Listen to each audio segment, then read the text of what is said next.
This is TeleScript AV tutorial number 10. Once again, I'm starting with my run list, my tutorial scripts, my sample scripts loaded in a run list. We're going to go back to look at one more tab on the Preferences dialog. I'll go up to the Tools menu, select Preferences, and then I'm going to move my run list out of the way there, and we'll look at the Logging tab. Now there are several selections for the levels, the depth of logging. As I check info, it means it will log information about which scripts are loaded, which ports have serial controllers, whether you're using the dialog controller. It will show the system information from the computer. The remote is generally used for logging messages from a newsroom computer system attached. Debug are messages that we include to help clients with particularly unique problems, to help them identify and solve these problems. The log file path tells where these log files should be stored, and this defaults to the TeleScript AV data directory, log files, where we'll know where to find these. In this bottom section, you see the log viewer, which the viewer application is set to be Windows System32 Notepad.exe. This is the common Windows Notepad application.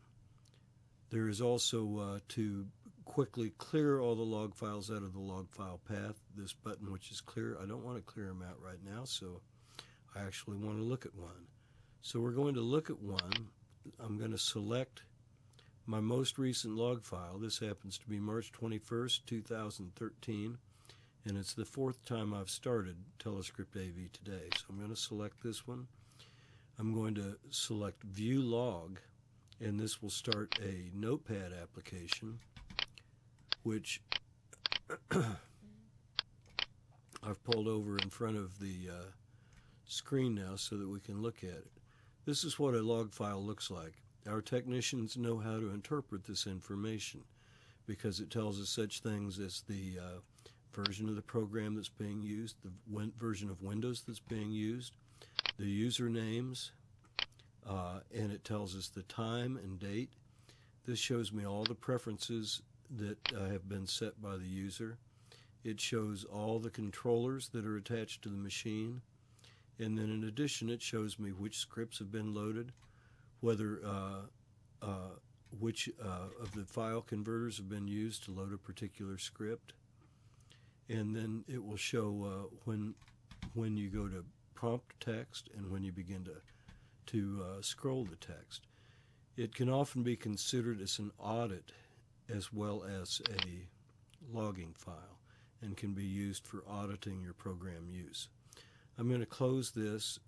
If our technicians were to want to examine this, you could either find this file, which is called TAV March 21st, 2013 D log, or you could save it using the notepad.